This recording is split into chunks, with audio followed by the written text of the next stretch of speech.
ስማኝ አንተ ስማኝ፣ ቆይ አዳምጠኝ፣ አስጨርሰኝ። እስልምና ምን ይላል መሰለህ? ስማኝ፣ አዳምጠኝ አንተ አንድ ነገር ልንገርህ።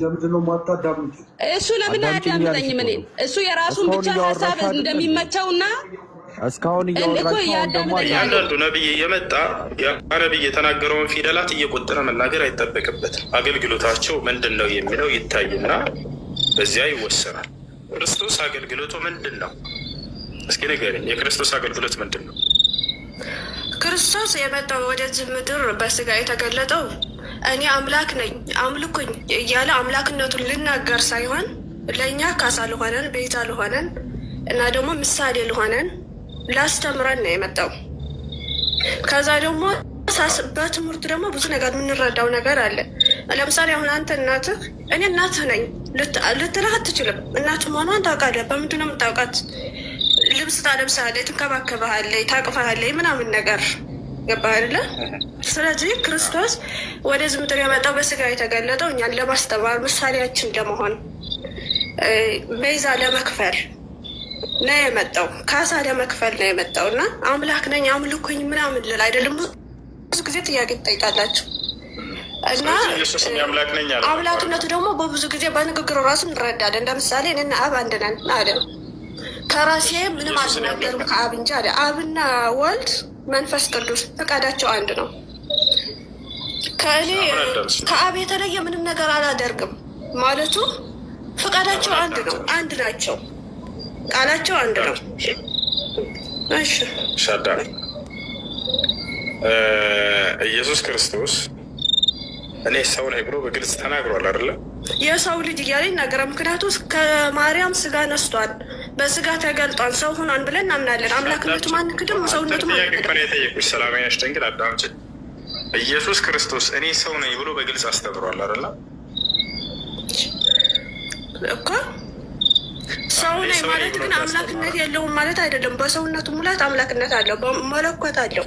እሺ አዳምጪ። ኢየሱስ ክርስቶስ እኔ ሰው ነኝ ብሎ እንዳስተማረ እኔ አምላክ ነኝ ብሎ አስተማረ ወይስ ሰው ብቻ አስተማረ? እሺ የአብ ልጅ ነኝ ብሎ ተናግሯል። አብ አምላክ መሆኑን አንተንም ታውቃለህ አይደል? ኢየሱስ ክርስቶስ ብቻ ሳይሆን እግዚአብሔር ልጅ የእስራኤል ራሱ ያዕቆብ የእግዚአብሔር ልጅ ነው። አዲስ ነገር የለም። እኛም የእግዚአብሔር ልጆች እንባላለን። ግን የክርስቶስ ልጅነት እንደኛ አይደለም። ምክንያቱም የባህሪው ልጁ የባህሪው ቃሉ ነው። ቃሉ ደግሞ ፍጡር ሊሆን አይችልም፣ ፈጣሪ ነው። የባህሪ ልጁ ነው የሚል የት ጋር ነው ያለው? ወይም ኢየሱስ ክርስቶስ እኔ የእግዚአብሔር የባህሪ ልጅ ነኝ ብሏል? የባህሪ ልጅ መሆኑን በደንብ መጽሐፍ ቅዱስ ይናገራል። የቱ ጋር ነው መጽሐፍ ቅዱስ ላይ? ዮሐንስ ወንጌል አለ ለምሳሌ አንዴ አንተ ሰው ዓለማቱን በቃሉ እንደተፈጠረ ይናገራል አይደል? ኢየሱስ ክርስቶስ እኔ ባህሪ ልጅ ነኝ ብሎ ብለን መጥራት እንችላለን። ክንዱን የአብ ክንድ ማለት እንችላለን። የአብ ቃል ማለት እንችላለን። የአብ ልጅ ማለት እንችላለን። እሺ ኢየሱስ ክርስቶስ የእግዚአብሔር ቃል ነው እያልሽ ነው? የእግዚአብሔር ቃሉ የባህሪ ቃል ነው። ኢየሱስ ክርስቶስ እኔ የእግዚአብሔር ቃል ነኝ ያለ የቱ ጋር? የእግዚአብሔር ልጅ ነኝ አለ እኮ በፈጣሪ ስም። የእግዚአብሔር ልጅ ማለት አዲስ ነገር አይደለም አለና ቅድም እስራኤል ራሱ የእግዚአብሔር ልጅ ነው ስለሱ እኔም የእግዚአብሔር ልጅ ነኝ አልሽ። አይ ከእኛ ግን ይለያልሽና የባህሪ ልጅ ነው አልሽ። እሺ የባህሪ ልጅ ነው የሚል እኮ አንድ የባህሪ ልጅ ነው የሚል ጥቅስ አሳይኝ። የለም ኢየሱስ ክርስቶስ በሕይወት ዘመኑ አንዲት ጊዜ እኔ የእግዚአብሔር የባህሪ ልጅ ነኝ አላለም። እሱ የባህሪ ልጅ ነው የሚል አንድ እሺ ቅድም የጠየቅኩህ ግን አልመለስክልኝም ከይቅርታ ጋር። አየሽ አይ ለምሳሌ አሁን መጽሐፍ ቅዱስ ስላልያዝኩኝ ነው እንጂ ያኔ ስለ ክርስቶስ አምላክነት መጽሐፍ ቅዱስ በሙሉ ይናገራል። ከብሉይ ኪዳን ሆነ አዲስ ኪዳን ኢየሱስ ክርስቶስ አምላክ እንዳለው ነው ያስተማረው። በፍጹም የለም። አምላክ እንዳለው የኢየሱስ ክርስቶስ አምላክ ይባረክ። ሻንዴ የኢየሱስ ክርስቶስ አምላክ ይባረክ ይላል መጽሐፍ ቅዱስ። ማን ነው የኢየሱስ ክርስቶስ አምላክ? አምላክ አለው ማለት ነው በያዘው ስጋ። ምክንያቱ ክርስቶስ በስጋ ሲገለጥ ያን የያዘው ስጋ ፍጡር ነው፣ ራሱ የፈጠረው ነው። ግን ራሱን የፈጠረው የራሱን ስጋ ማርያምን እሷን ፈጠረ፣ ከማርያም ነው ስጋ ነሳ። ስለዚህ ከመለኮት በስጋ ጋር ከመዋሃዱ በፊት የአንድ ስጋ ፍጡር ነው ኢየሱስ ነው የራሱ ስጋ የፈጠረው ራሱ ነው የተነገረ ነው እንጂ ኢየሱስ ክርስቶስ ፍጡር ነው ማስብል ደግሞ አያስይዝም በፍጹም። የራሱን ስጋ ራሱ ነው የፈጠረው ኢየሱስ ክርስቶስ። ማርያምን የፈጠራት ቃል ነው። እግዚአብሔር ቃል ዓለማትን ተፈጠሩ ይላል። ሰውንም አዳም የፈጠረው ከሆነ ስለዚህ ቃል ደግሞ ኢየሱስ ነው። ቃል ነው። ያን ቃል ዓለማትን የፈጠረው ቃል ነው በስጋ የተገለጠው እኮ። ስለዚህ ቃል ነው ዓለማትን ሁሉ የፈጠረው ማለት ነው አይደለ? ቃል ደግሞ ኢየሱስ ክርስቶስ ነው አይደለ? በትክክል ቃል ደግሞ በኋላ ዓለም እኛን ለማዳን ጥሩ። ስለዚህ መንፈስ ቅዱስና አብ አልፈጠሩም ማለት ነው።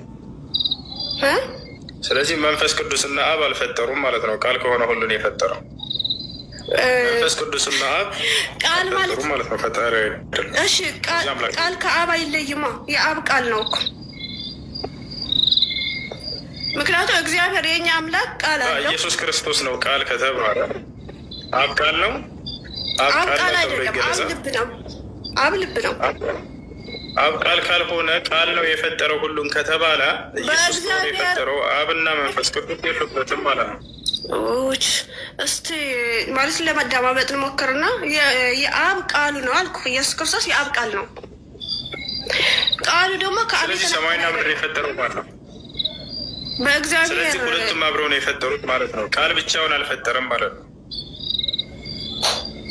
አብና ምክንያቱም ወልድ ስናነሳ አብና መንፈስ ቅዱስ አብረው ነው የምነሱ። ምክንያቱም አብ ህይወት፣ አብ ልብ ነው። ወልድ ደግሞ ቃል ነው። መንፈስ ቅዱስ እስትንፋስ ህይወታቸው ነው። ስለዚህ ሶስቱም ናቸው የፈጠሩት አብ ያለ ወልድ የኖረበት ጊዜ የለም። ወልድ ያለ አብ የኖረበት ጊዜ የለም። መንፈስ ቅዱስ ደግሞ ያለ አብና ያለ ወልድ የኖረበት ጊዜ የለም። ስለዚህ ሶስቱም ናቸው ወይ ዓለምን የፈጠሩት? ወልድ አብም የመንፈስ ቅዱስም ቃላቸው ነው። ስለዚህ በቃል ነው የተፈጠረው።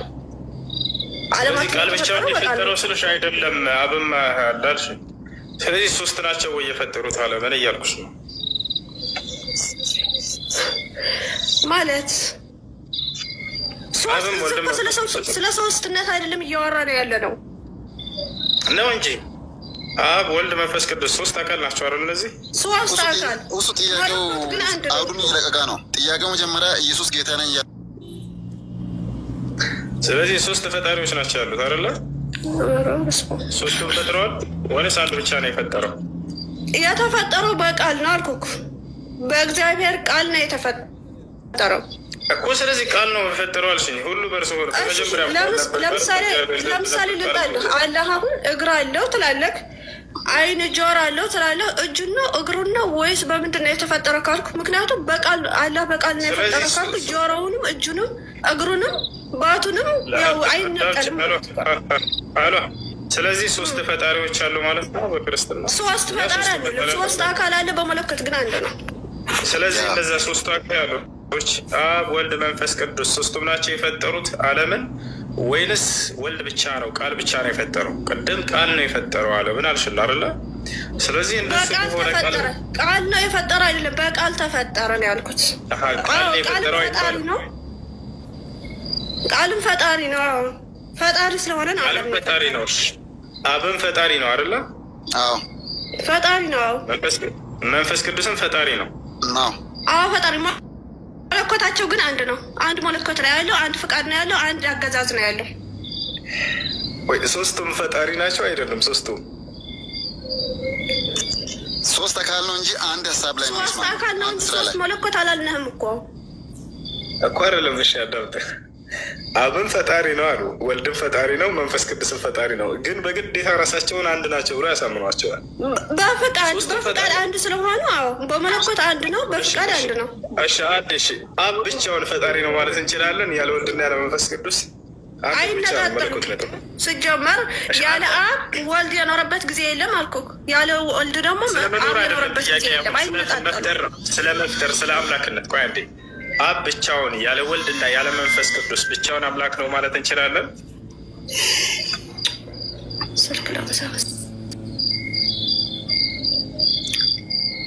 እሱ ትንሽ አሁን በዚህ ሀሳብ ላይ መጀመሪያ አይ ቆይ አንዴ ብቻ ሊያውራና ከዛ ትገባለህ። እኔ አሁን ለምሳሌ መጀመሪያ ጥያቄው አሁን ትንሽ መጀመሪያ ኢየሱስ ጌታ ነኝ ወይ ያለበትን ጥያቄ ነው የጠየቀው። አሁን እንደገና ትንሽ ሀሳቡ አልተቀየረም ወይ? እሸቱ ብቻውን ያለ ወልድና ያለ መንፈስ ቅዱስ አንድ አምላክ ነው ማለት ትችላለህ? አትችልም? አይነጣጠልም። እሺ ዮሐንስ ወንጌል ምዕራፍ 17 ቁጥር 3 ላይ ተነጥሏል። ኢየሱስ ክርስቶስ ወደ ሰማይ ቀጥ ብሎ አባት ሆይ ብቻህን አምላክ የሆንክ አንተ ነህ እያለ ይናገራል። አብ ብቻውን አምላክ ነው ማለት ደግሞ አይቻልም ብለህ ነው። ጥሩ መታል እንኳን አሁን እዛች ቦታ ላይ እሱ አምላክነትን ጥሏል ማለት ነው። ጥያቄውን ኢየሱስ ክርስቶስ እዚያ ላይ አብን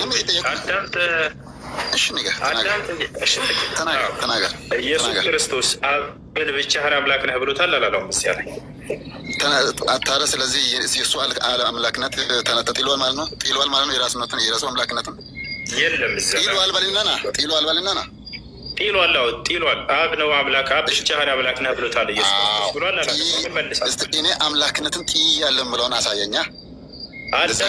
ኢየሱስ ክርስቶስ ወደ ሰማይ ቀጥ ብሎ ኢየሱስ ክርስቶስ ወደ ሰማይ ቀጥ ብሎ አባት ሆይ ወይንም አብን ብቻህን አምላክ ነህ ብሎታል አላለውም? እዚያ ላይ እሱ ጥቅሱን አውጣልና እናንብበው፣ ሀሳቡን እንረዳ። እሺ አንብቢ ናት። እሺ ብቻህን አምላክ ነህ ብሏል አላለም? እዚያ ላይ እናሳያችኋለን። አይ አሳየና ሀሳቡን እንረዳ መጀመሪያ፣ ከዛ መልስ እንሰጣለን። እሺ አንብቡ። ዮሐንስ ወንጌል ምዕራፍ 17 ቁጥር 3 ላይ ያው እውነተኛ አምላክ ብቻ የሆንክ አንተን ይላል። ከዚያስ ኢየሱስ ክርስቶስ ደግሞ መልእክተኛ ነብይ ነው። የላከውንም ኢየሱስ ክርስቶስ ያውና መልእክተኛ ነው ኢየሱስ ያው ቃል በቃል የላከውንም ኢየሱስ ክርስቶስ አንድ ሰው ያውራ የነኛ አይደለም እንደ ልጅ እሷ ስታወራ ጠርቃ ይገባል። ልክ እሱ ሲያወራ በቃ በተራ ትገባላችሁ እነሱ ይሻላል። እሺ ያውና እውነተኛ አምላክ ብቻ የሆንክ አንተን ይላል ኢየሱስ ክርስቶስ አብን እያናገረ ማለት ነው። ስለዚህ አብን እውነተኛ አምላክ ብቻ የሆንክ አንተን ብሎታል። እናንተ እንደዚያ ማለት አይቻልም ብላችኋል። ግን አብን ብቻውን አምላክ ማለት አይቻልም፣ አይነጣጠሉም ብላችኋል። ኢየሱስ ግን ነጥሎ አብን ብቻህን አምላክ ነህ ብሎታል። ምን ትያለሽ? ያኔ እኮ አብ ባለበት ወልድ እንዳለ፣ አብ ባለበት እኮ ወልድ አለ፣ ወልድ ባለበት መንፈስ ቅዱስ አለ። አይደለም እንደሱ ኢየሱስ እዚህ ጋር መልእክት ብቻህን አምላክ ነህ ከወልድ ይነጠላል፣ ከመንፈስ ቅዱስ ከባህሪ ቃሉ ይነጥለዋል። ወይ ደግሞ ከህይወቱ ከመንፈስ ቅዱስ ይነጥላል። ይሄ አይነጥልም እኮ ሰማን እኮ ያው ነጥሎ አብን ብቻህን አምላክ ነህ ብሎ ተናገረ። አንቺ ግን ቅድም አብን ብቻውን አምላክ ማለት አንችልም ብለሻል አይደለ? ያለ ወልድ አብ አምላክ ነው ማለት አንችልም። አንድ ናቸው በፍቃድ በመለኮት አንድ ስለሆኑ አንድ ናቸው አለ ኢየሱስ ክርስቶስ። ምን አለ እዚህ ቦታ ላይ ወደ ሰማይ ቀጥ ብሎ አባት ሆይ መንፈስ ቅዱስና ወልድ አይነጥልም። አብን ነጠለው እኮ እያልኩሽ ነው ወገናችን። አንቺ ደግሞ ቅድም አብን ነጥለን ብቻውን አምላክ ብቻ የሚለውን አስምሪበት። ብቻውን አምላክ ማለት ይቻላል። ለምሳሌ ጌታዬ አምላኬ መድኃኒቴ ኢየሱስ ክርስቶስ አለ ብቻ የሚለውን ቃል ይኸውልሽ ብቻህን ብለሽ አንዱን የመለኮት አካል ነጠለሽ ብቻህን አምላክ ነህ ማለት ትችላለሽ። ከሌላ ጣዖቶች እየነጠለ ነው እንጂ ከወልድና ከመንፈስ አይልም። እንደሱ ከሌላ ጣዖቶች አይልም እሱ ላይ ምክንያቱም ከቃሉ የተለየ አብ ወይም ደግሞ ከህይወት የተለየ አብ የለማ።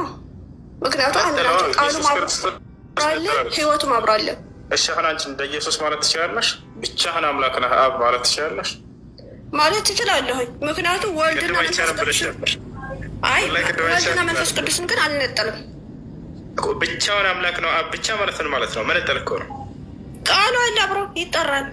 ወልድ አለ አብሮ ይጠራል። አብን ብቻውን በአካል እነሱ አንድ ናቸው ወይንስ ይለያያሉ?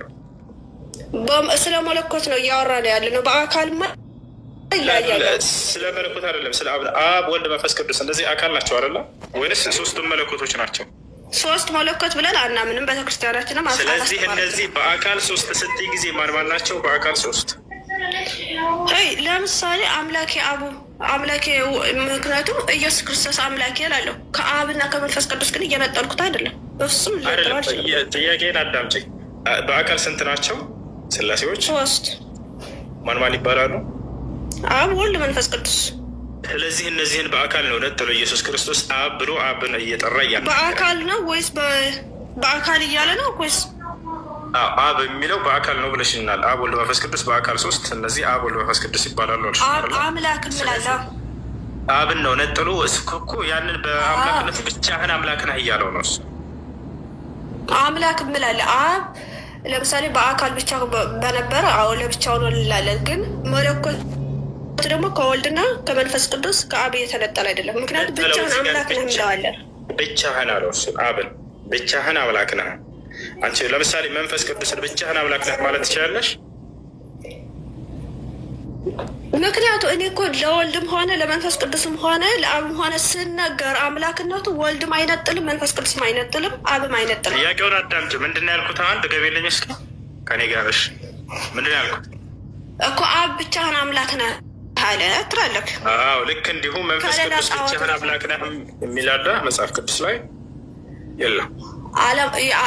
ማለት የዓለማት ጌታ ዓለማትን የፈጠረ አንድ እግዚአብሔር ነው ብለን እናምናለን። አንድ አምላክ ነው ብለን እናምናለን። ብቻህን አምላክ ነህ የሚላለ ወይ አብ ብቻህን አምላክ ነህ የሚል እንዳለሁ ይበለዋል። ምክንያቱም ከባህሪ ህይወቱ እና ከባህሪ ቃሉ የተነጠለ አይደለም፣ ከሌሎች ጣዖቶች ነው እንጂ የለም። ኢየሱስ ክርስቶስ ለማን ነበር ሲጸልይ የነበረው? ወደ ማን ነበር? ጸሎት ማለት በእኛ ንግግር ነው። ስለዚህ ከአባቱ ጋር መነጋገር ይችላል። ጸሎት ማለት እየጸለየ እየለመነ አድነኝ እያለ ሲጸልይ የነበረው ኢየሱስ ወደ ማን ነው? ንግግር ነው ይሄ። አድነኝ ማለት ልመና አይደለም። አድነኝ የምላለ አሁን ከምንድን ነው የማድነው? ከሞት ሞት ማፈቅዶ ራሱ በአባቱ ፍቃድ፣ በመንፈስ ቅዱስ ፍቃድ፣ በራሱ ፍቃድ ለመሞት የመጣ ነው እኮ። ምክንያቱም ለመሞት ከመጣ ምን አድነኝ እያለ የመጣ ስለሆነ ከሞት አድነኝ ልል አይችልም ብሏል። አድነኝ ብሏል ኢየሱስ ክርስቶስ አላለም። አውቀዋለሁ ጥቅሱ የቱ ጋር ነው ያለው ጥቅሱ?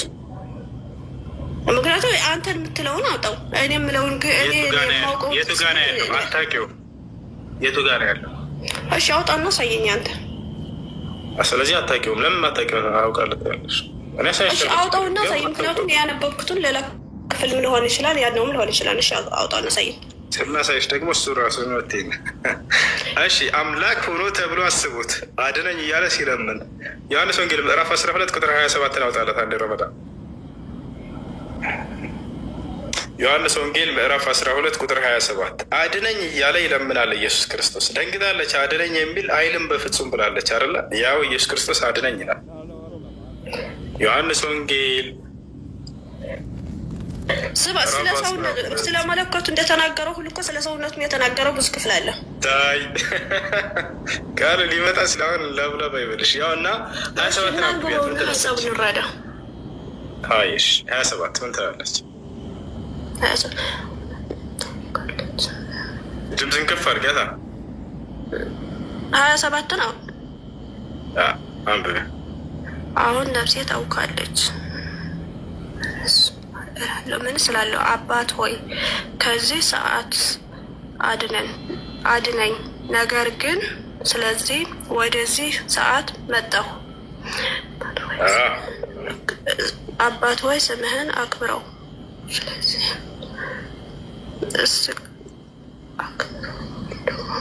ስለዚህ አድነኝ እያለ ኢየሱስ ክርስቶስ ይለምን ነበር። ይሄ የተናገረው ስለ ሰውነቱ ነው። ታዲያ ስለ መለኮቱ አይደለም። ኢየሱስ ክርስቶስ አድነኝ እያለ ይለምናል። ነገርኩህ እኮ ፍጹም ሰው ፍጹም አምላክ ነው። ስለ አምላክነቱ እንደተናገረው ሁሉ ስለ ሰውነቱ፣ ምክንያቱም የሰው ልጅ ያለ ስለ ራሱ ይናገራል። ስለ ሰውነቱ ነው አድነኝ ያለው። ስለዚህ ጸሎቱን ተቀብሎታል፣ አድኖታል ሰውነቱን ማለት ነው አይደለ? አልሞትም። ስለዚህ አላሁ አክበር ስለ ሰውነቱ ነው ብላ ክርስትና እንደምትባጡን ያጠፋችው። ምክንያቱም በሰውነቱ ነው ያለው አለች። እሺ ሰውነቱ አልተገደለም፣ አልተሰቀለም፣ ድኗል ማለት ነው አይደለ? አድነን ከዛ በኋላስ ምን ይላል? ግን ፈቃዴ ሳይሆን ያንተ ፈቃድ ይሆናል እኮ ይላል። አዎ ከሞት ሊያድነው ወደሚችል አምላኩ ጸልዮ ኢየሱስ ክርስቶስ በስጋ ወራት ወይም በሰውነቱ ጸሎቱ ተሰምቶለታል፣ አልተሰማለትም። ግን ፈቃድ የኔ ፈቃድ ሳይሆን ያንተ ፈቃድ ልሆን ግድ ይላል። ምክንያቱም አላነበብኩትም በስርዓት ብሏል። ግን ከዚህ ከሞት ሊያድነው ወደሚችል ወደ አምላኩ ኢየሱስ ክርስቶስ ጸልዮ ጸሎቱ ተሰሚነት አግኝቷል አላገኘም? ትርጓሜ አለው። ለማንኛውም ነገር ይሄንን አባቶች በደንብ ተርጉመው አስቀምጠውታል። እኔ ብዙም እውቀት የለኝም በዚህ። እሺ እንደሱ ከሆነ በክርስትና እርሾ ያለው ምግብ መብላት ይቻላል አይቻልም? ያ ጥያቄ። እርሾ የምን እርሾ ነው? እርሾ ያለው ምግብ መብላት ይቻላል አይቻልም? እርሾ አታውቅም? እናትሽ እንጀራ ምናምን ስታቦካ ዳቦ እርሾ ምን አገናኘው? እርሾ ያለው ምግብ አትብሉ ይላል ክርስትና። ምን ትያለሽ? እርሾ ያለው ምግብ ምንድን ነው? እኛ የምንበላው ቀጥታ ምግብ ዓለማዊ ምግብ ነው ወይስ መንፈሳዊ ምግብ? እርሾ ያለው ምግብ እንዳበሉ ይላል እግዚአብሔር። እሺ ለማንኛውም እሱን አላውቅም፣ ግን ጥያቄ መጠየቅ እችላለሁ? እስልምና ላይ ይቻላል ጠይቅሽ። እሺ ፍቃዱ ስለሰጠኸኝ አመሰግናለሁ። መሐመድ ነብዩ ነው ብለህ ታምናለህ? በደንብ አድርጌ። አዎ በደንብ። ነብይነቱ ከራሱ ከተናገረው ውጭ በምን አወቅ? ማስረጃ? ኧረ በብዙ መንገድ ላስረዳ። እሺ በምን? ለምሳሌ በትንቢትም በሌላ መጽሐፍቶችም ውስጥ ከመምጣቱ በፊት ምናምን ነገር። ችግር የለውም አብሽር እንዳፈሪ። የነቢዩ ሰለላሁ ዐለይሂ ወሰለም ነብይነት የሚረጋገጠው ራሳቸው ነብይ ነኝ ብለዋል ወይ? አዎ ብለዋል። ማስረጃ ቃል ነቢ ስ ላ ሰለም አነ ነቢዩ ላ ከዚብ አነ ብን ዓብድልሙጠሊብ ነቢ ስ ላ ሰለም ሲናገሩ እኔ ነቢይ ነኝ ብለው ቃል በቃል ተናግረዋል። አንደኛ ይሄ ራሳቸው። ሁለተኛ አንድ አምጭ ልጨርስልሽ ሜት አድርጊው እሺ እስከጨርስ ላርግሽ። ሁለተኛ የአምላክ ምስክር። ሶስተኛ የመልአኩ የቅዱስ ገብርኤል ብስራትና ምስክር ነቢይ መሆናቸውን መልእክተኛ መሆናቸውን አብስሯል ወይ? አዎ አብስሯል። አብሳሪው መልአክ። ማስረጃ ቃለ ጅብሪል ዓለይህ ሰላም ያ ሙሐመድ አነ ጅብሪል ወአንተ ረሱሉላህ። መልአኩ ገብርኤል ምን አለ?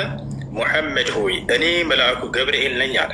እኔ ማነኝ? እኔ ገብርኤል ነኝ። አንተ ደግሞ የአላህ መልእክተኛ ተደርገህ ተመርጠሃል አላቸው። ሁለተኛ ምስክር የመልአኩ ምስክር። ሶስተኛ የአምላካችን የአላህ ስብሓነ ወተዓላ ምስክር። ማስረጃ ቃለ ስብሓነሁ ወተዓላ ያ አዩሃ ነቢዩ ኢና አርሰልናክ። አላህ ቃል በቃል ምን አለ? ሙሐመድ ሆይ አንተ ነቢይ ሆይ እኔ ነቢይ አድርጌ ልኬሃለሁ እያለ ይናገራል። በሌላ ቦታ ላይ ማካነ ሙሐመዱን አባ አሐድን ምን ሪጃሊኩም ወላኪን ረሱለላህ ወኻተመ ነቢይን አለ። ሙሐመድ የእኔ የአላህ መልእክተኛ የነቢያቶችን መደምደሚያ ነው እያለ ይናገራል። በሌላ ቦታ ላይ ወማ ሙሐመዱን ኢላ ረሱሉን ቀድ ኸለት ምን ቀብሊህ ሩሱል ይላል። ሙሐመድ ማለት ከእርሱ በፊት እንዳለፉ መልእክተኞች አንድ መልእክተኛ እንጂ ሌላ አይደለም እያለ ያረጋግጥላቸው። በጣም በርካታ ቦታ ላይ ነቢይና ነቢይና እያለ መልእክተኛ ነህ እያለ አላህ ስብሐነሁ ወተዓላ ተናግሮላቸዋል። ይሄ ሶስተኛው ምስክር ነው። አራተኛ ምስክር ከእርሳቸው በፊት ካለፉ ነቢያቶች ምስክር አለ ወይ? አዎ በደንብ አለ። ማን? ኢየሱስ ክርስቶስ ምን አለ? ከእኔ በኋላ የሚመጣ መልእክተኛ አለ፣ ስሙም አሕመድ ወይም ሙሐመድ ይባላል አለ። ምዕራፍ 61 ቁጥር 6 ቃለ ዒሳ ዓለይሂ ሰላም قال الله سبحانه وتعالى حاكيا عن عيسى عليه السلام وإذ قال عيسى ابن مريم يا بني إسرائيل إني رسول الله إليكم مصدقا لما بين يدي من التوراة ومبشرا برسول يأتي من بعد اسمه أحمد فلما جاءهم بالبينات قالوا هذا سحر مبين የማርያም ልጅ ለእስራኤላውያን ልጆች እንዲህ አላቸው ይላል። እናንተ የእስራኤል ልጆች ሆይ እኔ ወደ እናንተ የተላኩላችሁ የአላህ መልእክተኛ ነኝ። ከበፊቴ የተላከውን የተወረደውን መጽሐፍ ተውራትን የማረጋግጥ ልክ እንዲሁ ከእኔ በኋላ የሚመጣውን መልእክተኛና ነቢይ የማበስራችሁ አብሳሪ ነኝ አለ። እርሱም ማን ይባላል? ስሙ አሕመድ ወይንም ሙሐመድ ይባላል አላቸው። ስለዚህ አራተኛ ምስክር ይማል ከእርሳቸው በፊት ከነበሩ ነቢያቶች ምስክር። አምስተኛ የነቢይነታቸው ማረጋገጫ ተአምራትን ማድረጋቸው።